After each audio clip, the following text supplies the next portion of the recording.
कितना महत्वपूर्ण है इस ट्रेड डील का इस समय पर होना, जब 20 साल से हमने एक स्ट्रेटेजिक पार्टनरशिप देखी है, हमने बायपार्टिसन सपोर्ट देखा है इंडिया के लिए, और अब ये ट्रेड डील जिस वक्त आप वहां पर जो है मौजूद रहे हैं। नमस्कार आदित्य, सर्वप्रथम धन्यवाद मुझे अपने चैनल पे निमंत्रण करने के लिए।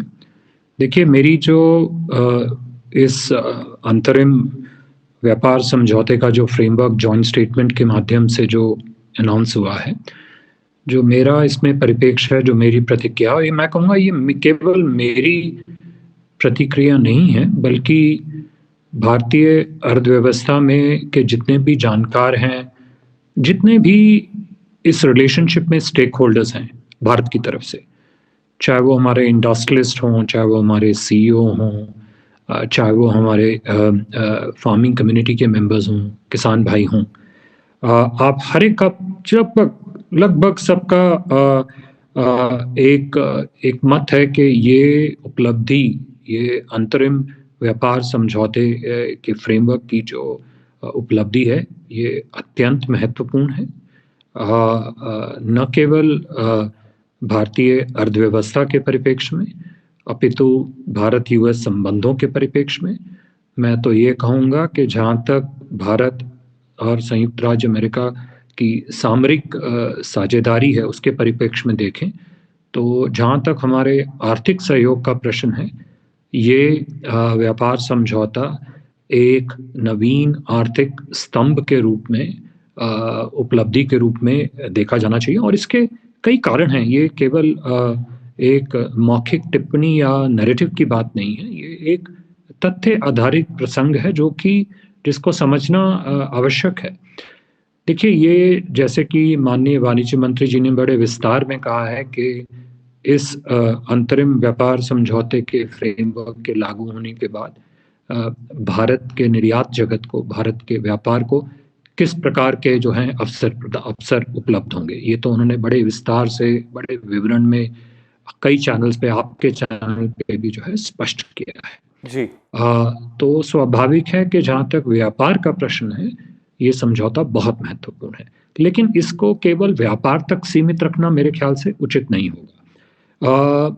इसके काफ़ी और परिप्रेक्ष्य हैं जो कि मैं कहूँगा एक प्रकार से स्ट्रेटेजिक है देखा जाए तो। जैसे मैं कहूँगा कि जहाँ तक हम यदि आप संयुक्त राज्य अमेरिका की इकोनॉमी को देखें तो ये विश्व की विशालतम इकोनॉमी है इस समय, $30 ट्रिलियन की इकोनॉमी है। और यदि आप भारतीय इकोनॉमी को देखें तो हम इस समय विश्व की लार्जेस्ट फास्टेस्ट ग्रोइंग इकोनॉमी है जी। तो ऐसी दो इकोनॉमीज के बीच में समझौता होना एक अत्यंत व्यापक और बहुआयामी आर्थिक अवसरों को जो है उत्पन्न करेगा, जो कि हमारे अर्थव्यवस्था के लिए काफ़ी लाभकारी होंगे। दूसरा, मैं ये कहूँगा कि जहाँ तक यदि निर्यात का भी आप प्रश्न देखें, चाहे वो हमारे श्रम प्रधान क्षेत्र जो लेबर इंटेंसिव इंडस्ट्रीज हैं उनके प्रोडक्ट्स हों, या आप हमारे इंडस्ट्रियल गुड्स देखें, या आप हमारे एग्री गुड्स देखें, इन सभी गुड्स को जो यूएस की $30 ट्रिलियन की अर्थव्यवस्था है, उस अर्थव्यवस्था में जो आयात का एक बहुत बड़ा स्पेस है, उससे रिलेटेड अपॉर्चुनिटी जो है इस समझौते के परिप्रेक्ष्य में मिलेगी। यदि आप एक और एस्पेक्ट है जो कि जो भारत की विकसित भारत की जो 2047 की जो यात्रा है, उस विकास यात्रा में एक बहुत ही महत्वपूर्ण स्थान है प्रत्यक्ष विदेशी निवेश का, जो कि फॉरेन डायरेक्ट इन्वेस्टमेंट जिसको कहते हैं। तो यदि आप उसका प्रवाह देखें, उसका स्तर देखें, उसकी दिशा देखें, the flows, the level, the direction of foreign direct investment, ये अंतरिम व्यापार समझौता जो है उस निवेश आधारित भारत यूएस सहयोग और सहकारिता को एक विशेष बल देगा। और अंतिम पॉइंट मैं ये कहूँगा कि यदि आप पूरा एक डिजिटल इकोनॉमी, इनोवेशन इकोनॉमी, जिसकी एक महत्वपूर्ण एक मील का पत्थर जो अगले सप्ताह शुरू होने वाला है भारत में, AI इम्पैक्ट समिट जो उसमें भी होगा, लेकिन पूरा डिजिटल इकोनॉमी, इनोवेशन इकोनॉमी की जो स्पेस है, ये ये अंतरिम व्यापार समझौते के बाद उस क्षेत्र में, जो कि ऑलरेडी काफी सकारात्मक और व्यापक सहयोग का एक क्षेत्र है, उसको भी और बल मिलेगा। और आप ये भी देखें, जो इसमें जो महत्वपूर्ण बात यह है कि इस उपलब्धि के साथ साथ जो भारत की तरफ से जो नेगोशिएटर थे, उन माननीय वाणिज्य मंत्री जी थे, उन सब ने ये इंश्योर किया कि जो हमारे संवेदनशील क्षेत्र हैं, जो सेंसिटिव क्षेत्र हैं, जो क्रिटिकल क्षेत्र हैं, उनका पूरी तरह से संरक्षण जो है सुनिश्चित किया जाए। जी, मैं इसी पर आना चाहता था। ये एक अत्यंत महत्वपूर्ण उपलब्धि है जी, हर प्रकार से, हर बिल्कुल। दिशा से। बहुत ही महत्वपूर्ण चीज आप बता रहे हैं और आम लोगों के लिए भी ये बहुत ही महत्वपूर्ण है जिस तरीके की जानकारी आपने दी। लेकिन एक और चीज जो लोग जानना चाहते हैं वो है, जो 1 साल से वार्ता चली, बातचीत चली, हम तो वहां पर मौजूद नहीं थे, लेकिन आप एक अहम ऐसे भारत के जो है एम्बेसडर हैं, राजदूत हैं, जो वहां पर थे पूरी बातचीत के दौरान, और आपने इसको आगे बढ़ते देखा और ये एक ऐतिहासिक मौका भी है। तो कितना कठिन था, चैलेंजिंग तो था ही, लेकिन भारत के जो डिप्लोमैट्स हैं, जो राजनयिक हैं, उनको बहुत सराहा भी गया है। कहा जा रहा है कि उनके जो स्किल्स हैं नेगोशिएशंस के, वो बड़े टफ हैं। तो वो अपना जो नेशनल इंटरेस्ट है, या बार बार हम स्ट्रेटेजिक ऑटोनॉमी की भी बातचीत करते हैं, वो उस पर जो है टस से मस नहीं होते। तो उस पर अगर आप थोड़ी सी रोशनी डालें कि पिछले 1 साल का जो पूरा दायरा रहा बातचीत का, ये कितना महत्वपूर्ण था, इसमें क्या अलग अलग जो है ट्विस्ट एंड टर्न्स आए? देखिए आदित्य, कोई भी समझौता वार्ता जब होती है दो देशों के बीच में, वो समझौता वार्ता जो है हमेशा एक टीम जो है उसका नेतृत्व करती है। जी। और जो भारत और संयुक्त राज्य अमेरिका की ये समझौता वार्ता, जो कि जिसका निष्कर्ष जो है अंतरिम व्यापार समझौते का जो फ्रेमवर्क की उपलब्धि से निकल के सामने आई, इस समझौता वार्ता की टीम, उसका परिप्रेक्ष्य, उसका प्रारंभ, उसकी जो यात्रा और उसकी जो उपलब्धि है, उसका एक आपको व्यक्ति विशेष का परिप्रेक्ष्य नहीं देखना चाहिए, आपको उसका एक जो तथ्य आधारित परिप्रेक्ष्य है वो देखना चाहिए। और तथ्य क्या है? तथ्य ये हैं कि ये एक पूरी टीम जिसका नेतृत्व नेगोशिएशन के हिसाब से वाणिज्य मंत्रालय के द्वारा हुआ। माननीय वाणिज्य मंत्री जी स्वयं 3-4 बार जो है यूएस की यात्रा करे। इस संदर्भ में हमारे चीफ नेगोशिएटर वाणिज्य मंत्रालय के, जो कि फोरफ्रंट पे थे, उन्होंने इसकी बागडोर संभाली। लेकिन इसका प्रारंभ कहाँ से हुआ, आप इसको जरा ध्यान से देखें। इसका प्रारंभ हुआ फरवरी 2025 में माननीय प्रधानमंत्री नरेंद्र मोदी जी की यूएस यात्रा के द्वारा। उस यात्रा के अंत में एक संयुक्त विज्ञप्ति जो है निकाली गई। उस संयुक्त विज्ञप्ति में जहाँ तक भारत यूएस आर्थिक सहयोग और सहकारिता का मुद्दा है, उसको लेके 2-3 मुख्य निर्णय थे, 2-3 मुख्य निर्देश थे। सबसे पहला निर्णय और निर्देश था कि सन 2030 तक भारत और यूएस अपना द्विपक्षीय व्यापार 500 बिलियन के आंकड़े तक लेके जाएंगे। यह व्यापार आज की तिथि में लगभग 200 बिलियन के आसपास है। पहला ये था। दूसरा उनका मुख्य निर्देश और निर्णय ये था कि भारत और यूएस एक बहु क्षेत्रीय और पारस्परिक लाभकारी, ये दो टर्मिनोलॉजीज को थोड़ा दिमाग में रखना आवश्यक है, क्योंकि ये प्रारंभ का निर्देश अंत की उपलब्धियों से जुड़ा हुआ है। तो निर्देश ये था कि एक बहुक्षेत्रीय और परस्पर लाभकारी बायलैटरल ट्रेड एग्रीमेंट पे समझौता वार्ता प्रारंभ की जाए, नेगोशिएशन प्रारंभ की जाए। ये 2 मुख्य निर्देश उस संयुक्त विज्ञप्ति से प्रधानमंत्री मोदी जी और राष्ट्रपति ट्रंप के निर्देश में निकाले गए। तत्पश्चात पूरे 1 वर्ष ये समझौता वार्ता चली। ये हर समझौता वार्ता में होता है, कुछ चीजें उतार चढ़ाव चढ़ते रहते हैं, लेकिन अंत में समझौता वार्ता की जो उपलब्धि आई वो प्रारंभ के निर्देश से जुड़ी हुई थी। वो क्या था कि बहुक्षेत्रीय हो, मल्टी सेक्टोरल हो और म्यूचुअली बेनिफिशियल हो, जो कि ये निकला। इसमें जैसे कि मैंने कहा कि हमारे चीफ नेगोशिएटर्स ने, माननीय वाणिज्य मंत्री जी ने अथक परिश्रम किया इस पूरे वर्ष भर, और निर्देश और देखरेख जो है लगातार माननीय प्रधानमंत्री जी की और राष्ट्रपति ट्रंप की बनी रही। और इसी 1 वर्ष के अथक प्रयास के बाद अब ये उपलब्धि आई है, और ये उपलब्धि वही है, बहुक्षेत्रीय है, मल्टी सेक्टोरल है, म्यूचुअली बेनिफिशियल है, फेयर है, बैलेंस्ड है। तो अगर आप प्रारंभ का निर्देश देखें, दो नेताओं द्वारा दिया हुआ निर्देश, और अंत की उपलब्धि देखें जो कि दोनों नेताओं के देखरेख में निकाली गई, वो बिल्कुल निर्देश अनुसार प्रयास के बाद जो है ये निकली। इसमें ये परिप्रेक्ष्य ध्यान में रखना बहुत आवश्यक है।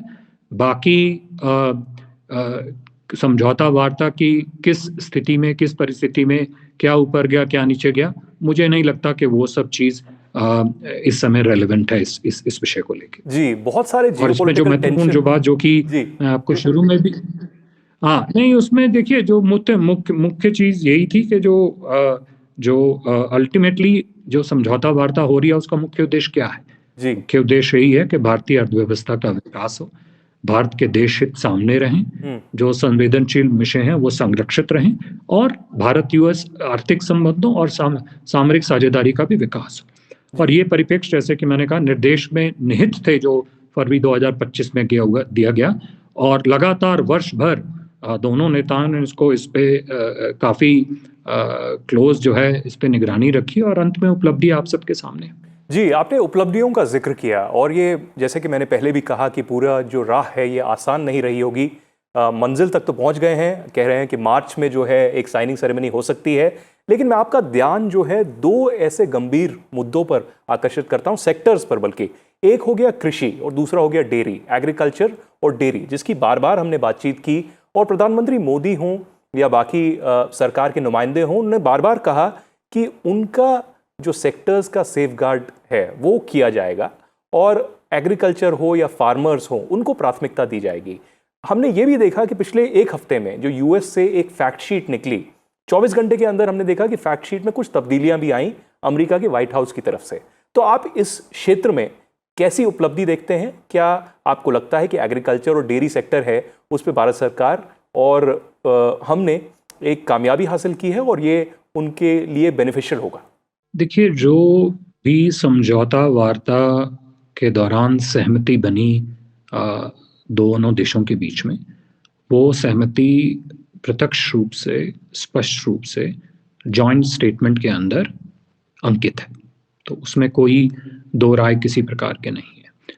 जहाँ तक आपने संवेदनशील दो क्षेत्रों की बात की, कृषि उत्पादन, जो हमारी एग्री प्रोड्यूस हैं, वो प्रोड्यूस जो हम एक्सपोर्ट करते हैं, वो प्रोड्यूस जिसमें हम सेल्फ रिलायंट हैं, डेयरी का क्षेत्र, मैं इसमें इतना ही कहूँगा कि आप सब लोग जो हैं हमारे माननीय वाणिज्य मंत्री जी को अच्छी तरह सुन चुके हैं। उन्होंने पिछले 3-4 दिनों में एक्सटेंसिव इंटरव्यूज़ हर चैनल को दिए हैं, आपके चैनल को भी दिए हैं, और उन्होंने स्पष्ट रूप से कहा है कि जहाँ तक हमारे कृषि क्षेत्र में जो भी सेंसिटिव एरियाज़ हैं, इंक्लूडिंग डेयरी में भी, जो भी हमारे प्रोड्यूस हैं, एग्री सेंसिटिव प्रोड्यूस हैं, उनको पूरी तरह से सुरक्षित किया गया है। और ये निर्देश जो है, मैं कहूँगा उद्देश्य नहीं है, इसको हमारे नेगोशिएटर्स ने एक दायित्व के रूप में लिया है कि हमारे जो कृषि उत्पादन के, फार्मिंग कम्युनिटी के और डेयरी क्षेत्र में जो भी हमारे सेंसिटिव मुद्दे हैं, जिसमें भी, जिस प्रोड्यूस में भी हम सेल्फ रिलायंट हैं, उनका पूरी तरह से संरक्षण सुनिश्चित किया जाए। ये माननीय वाणिज्य मंत्री जी ऑलरेडी कह चुके हैं, और ये ना केवल हमारे नेगोशिएटर्स का उद्देश्य रहा था, ये हमारा एक दायित्व था जिसको लेकर हम आगे बढ़े थे। एक महत्वपूर्ण सवाल ये भी कि पिछले 1 साल से या पिछले करीबन 10 महीने से जो 50% टैरिफ लगा हुआ था, हमने देखा कुछ ही दिन पहले जब जॉइंट स्टेटमेंट आया, उससे जस्ट पहले एक एग्जीक्यूटिव ऑर्डर, मैं रात को जगा हुआ था तो मैंने 4 बजे सुबह भारत के टाइम के अनुसार देखा कि एक एग्जीक्यूटिव ऑर्डर आया जिसमें 25% टैरिफ जो था वो हटा दिया गया, और उसके बाद एक जॉइंट स्टेटमेंट जो है इंडिया और यूनाइटेड स्टेट्स के बीच में आया। तो इसके संदर्भ में मैं आपसे पूछना चाहूँगा कि जो 25% टैरिफ हटा दिया गया है और अब ओवरऑल टैरिफ जो है 18% है, ये कितना बड़ा एक कदम है, और क्या आपको लगता है कि आने वाले दिनों में भी हो सकता है ये 18% और कम हो, क्योंकि अभी भी जो है बातचीत और वार्ता जारी है? और रशियन ऑयल का भी इसमें मुद्दा आया था कि रशियन ऑयल, ट्रंप कह रहे हैं उस एग्जीक्यूटिव ऑर्डर में कि ऐसा कहा गया है कि ये कम होगा उनका उसका निर्यात? देखिए, मैंने आपसे अभी भी कहा कि जहाँ तक ये अंतरिम व्यापार समझौता का जो फ्रेमवर्क है, इसकी जो उपलब्धि है, इसमें जो सहमति दोनों देशों के बीच में बनी है, वो सहमति जॉइंट स्टेटमेंट में स्पष्ट रूप से अंकित है। जी। वो जॉइंट स्टेटमेंट एक डॉक्यूमेंट है और उस डॉक्यूमेंट पे अब जो बाकी तकनीकी कार्रवाई जिसके समापन के बाद जो है इस पे साइन होगी। आई थिंक हमारे वाणिज्य सचिव जी ने अभी हाल में कहा था कि शायद इसके मार्च के माह में होने की संभावना है। वही परिप्रेक्ष्य है, उसी परिप्रेक्ष्य को लेकर हम आगे चल रहे हैं। जी बिल्कुल। एक सवाल ये भी अहम कि भारत और अमेरिका में बहुत अच्छे ताल्लुकात रहे हैं। हम एक स्ट्रेटेजिक पार्टनरशिप है 20 साल से, जैसा कि मैंने कहा बाईपार्टिजन सपोर्ट है। बहुत सारे कांग्रेसमैन और सेनेटर्स आपसे मिलते रहते हैं, हम आपके सोशल मीडिया पे भी देखते रहते हैं कि बातचीत जो है चलती रहती है। और बहुत लोग चाहते हैं कि चाहे वो पीपल टू पीपल कॉन्टैक्ट हो, चाहे वो रक्षा का क्षेत्र हो, चाहे वो टेक्नोलॉजी हो, उसमें जो है ऐसे प्रयास रहें कि भारत और अमेरिका साथ में जुड़ते रहें। तो आगे का आप जो है, अब मैं आपको ये तो नहीं कहूँगा कि आप अपनी मैजिक बॉल में देख के आगे बताएं कि फ्यूचर में क्या होगा, लेकिन आपको क्या लगता है कि आगे की स्थिति क्या है और कैसे आप इसको आगे बढ़ता रहना देखना चाहते हैं? और क्या आपको लगता है कि अगले कुछ महीने में डोनाल्ड ट्रंप जो है अमेरिका के राष्ट्रपति भारत भी आएंगे, या फिर क्वाड का समिट जो है यहाँ पर हिंदुस्तान में हो सकता है? देखिए, जहाँ तक भारत और संयुक्त राज्य अमेरिका के संबंधों का प्रश्न है, भारत के नेतृत्व, यूएस के नेतृत्व, भारत के डिफरेंट स्टेक होल्डर्स, यूएस के डिफरेंट स्टेक होल्डर्स, हर एक का ये स्पष्ट रूप से मानना है कि ये भारत यूएस के बीच में जो सामरिक साझेदारी है, ये एक बहुत ही महत्वपूर्ण कॉन्सिक्वेंशियल पार्टनरशिप है। जी। और किसी भी क्षेत्र में लें, आपने रक्षा और सुरक्षा के क्षेत्र की बात की, मैं तो कहूँगा आप रक्षा सुरक्षा नहीं, आप यदि अर्थव्यवस्था के किसी भी क्षेत्र, किसी भी भाग को उठा के देखें, ह्यूमन इकोनॉमिक एंडेवर का कोई भी एस्पेक्ट देखें, आप पाएंगे कि उसमें भारत और यूएस के बीच में एक बहुत ही सर्वव्यापी एक प्रकार से सहयोग व सहकारिता है। डिफेंस सिक्योरिटी का क्षेत्र हो, साइंस एंड टेक्नोलॉजी का क्षेत्र हो, पीपल टू पीपल टाइज हो, ट्रेड बात कर ही चुके हैं, कैपिटल फ्लोज, टेक्नोलॉजी पार्टनरशिप्स, आप कोई भी फील्ड उठा के, स्पेस का फील्ड आप उठा के देख लें, कोई भी आप क्षेत्र उठा के देख लें, आप पाएंगे कि भारत यूएस के बीच में एक बहुत ही महत्वपूर्ण जो है साझेदारी रही है। मेरा ये मानना है कि अगले आने वाले महीनों और वर्षों में अब ये जो अंतरिम व्यापार समझौता समापन हो चुका है जिसका, ये एजेंडा और मोमेंटम और ग्रोथ पकड़ेगा और हम बिल्कुल न केवल इस व्यापार समझौते के अंतर्गत जो अवसर अर्थव्यवस्था और आर्थिक सहयोग में बढ़ेंगे उनकी शीघ्र प्राप्ति का प्रयास करेंगे, बल्कि जो दूसरे क्षेत्र हैं उनको भी बिल्कुल तीव्र और शीघ्र जितनी जल्दी हो सके आगे बढ़ाने का हर क्षेत्र में प्रयास करेंगे। कोई भी क्षेत्र जो है पीछे नहीं रहेगा इसमें। जी, एम्बेसडर क्वाद्रा, एक आखिरी सवाल आपसे, आपने उसका जिक्र भी किया, आपने कहा कि भारत जो है आर्टिफिशियल इंटेलिजेंस के लेकर एक एआई इम्पैक्ट समिट जो है 16 तारीख से 20 तारीख तक कर रहा है। लगभग कहा जा रहा है कि 70 से 80 देशों से नुमाइंदे आ रहे हैं, जिसमें हेड ऑफ स्टेट्स भी हैं, एआई के बहुत जगत के बहुत बड़े बड़े लोग हैं। अमेरिका से हमने देखा कि एक बहुत बड़ा डेलीगेशन आ रहा है जिसमें साइंस एंड टेक्नोलॉजी के रिप्रेजेंटेटिव्स हैं, जिसमें ट्रेड एंड कॉमर्स के भी अंडर सेक्रेटरी और बाकी लोग जो हैं आ रहे हैं। इसके अलावा बिल गेट्स हों या बाकी लोग भी आ रहे हैं। तो कितना महत्वपूर्ण आप देखते हैं, क्योंकि डावोस भी अभी हुआ, वहां पर इंडिया की बहुत चर्चा हुई, अश्विनी वैष्णव भी वहां थे, कि एआई के युग में भारत क्या प्रथम 3 देशों में बहुत बड़ी उपलब्धि कर रहा है और अमेरिका की तरफ से भी इसमें पार्टिसिपेशन हो रहा है बड़े लेवल पर, तो कितना अहम ये है? देखिए, आपने बिल्कुल सही कहा। मैं तो सबसे पहले जो आपने जो बात कही उसको स्ट्रांगली एंडोर्स करता हूं कि जो आर्टिफिशियल इंटेलिजेंस के क्षेत्र में जो आपने 3 देशों की श्रेणी गिनाई, उसमें अवश्य भारत प्रथम 3 में है। और मैं तो कहूँगा कुछ क्षेत्र में शायद वो प्रथम 3 में 3 से भी ऊपर हो। मैं सिर्फ 2-3 चीज़ें आपके समक्ष रखना चाहूँगा जो कि स्पष्ट है। एक तो ये कि जो एआई समिट अगले सप्ताह भारत में शुरू हो रही है, ये भारत पहला ऐसा देश है ग्लोबल साउथ में जिसमें ये एआई की समिट होगी। जी, ये बहुत महत्वपूर्ण विषय है अपने आप में।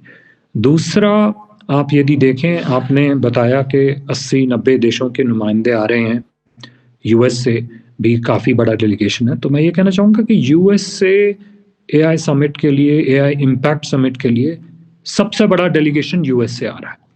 और जिस तरह से हमारे मेटी मिनिस्टर जी ने दावोस में भी बताया कि एआई की 5 लेयर में जो है भारत इस समय बहुत एक्टिव है।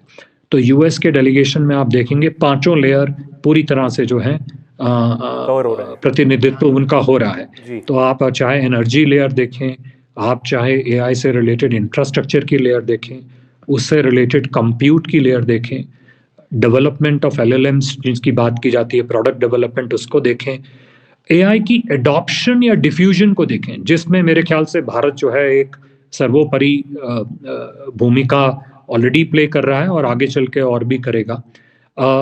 ये दूसरा महत्वपूर्ण। और जो एआई इम्पैक्ट की बात होती है, हमने इस समिट का नाम हमारे नेतृत्व ने, माननीय प्रधानमंत्री जी ने इस समिट को जो इम्पैक्ट का शेप दिया है, वो इम्पैक्ट, वो प्रभाव क्या है? वो प्रभाव ये है कि वो समाज के प्रति एआई, समाज में एआई का एडॉप्शन कितना हो, उसका डिफ्यूजन कैसे हो, उससे वैल्यू कैसे समाज के लिए क्रिएट हो। एआई इम्पैक्ट केवल वेल्थ क्रिएशन तक सीमित नहीं है, बल्कि समाज की वैल्यू क्रिएशन क्या हो। आप यदि भारत का डिजिटल एआई स्टैक पूरे का पूरा देखें और देखें कि किस प्रकार से उसने भारतीय समाज में एक वैल्यू क्रिएशन की, वेल्थ क्रिएशन को छोड़ दीजिए, जिसके अंतर्गत आज यूपीआई पेमेंट जो है इतना डेमोक्रेटाइज हो चुका है कि लगभग हर भारतीय को 1.4 बिलियन इंडियन पॉपुलेशन को वो उपलब्ध है। जी, आर्टिफिशियल इंटेलिजेंस के क्षेत्र में भी मेरा ये व्यक्तिगत मानना है कि यही उद्देश्य कहीं ना कहीं नेतृत्व का है कि आर्टिफिशियल इंटेलिजेंस भी भारत के हर नागरिक को उपलब्ध हो, और न केवल भारतीय नागरिक को उपलब्ध हो, बल्कि भारत के माध्यम से वो पूरे विश्व और पूरे क्षेत्रों में भी है आर्थिक विकास, तकनीकी विकास, एक सामाजिक विकास का जो है एक प्रगतिशील माध्यम बने, मैं तो कहूँगा। विनय मोहन क्वात्रा जी, आपने बहुत ही गंभीर रूप से हमसे चर्चा की, बातचीत की, समय निकाला। और सबसे पहले तो बहुत ही शुभकामनाएं हमारी तरफ से कि भारत और अमेरिका के बीच में जो सफल एक ट्रेड डील हुई है और उसके तहत लोगों को जो है बहुत सुविधा मिलेगी, और आप इसमें बहुत बड़ी आपने भूमिका निभाई भारत के एम्बेसडर के रूप में। हमारे साथ यहाँ पर एक्सक्लूसिवली जुड़ने के लिए एनडीटीवी पर बहुत बहुत धन्यवाद। बहुत बहुत धन्यवाद। नमस्कार।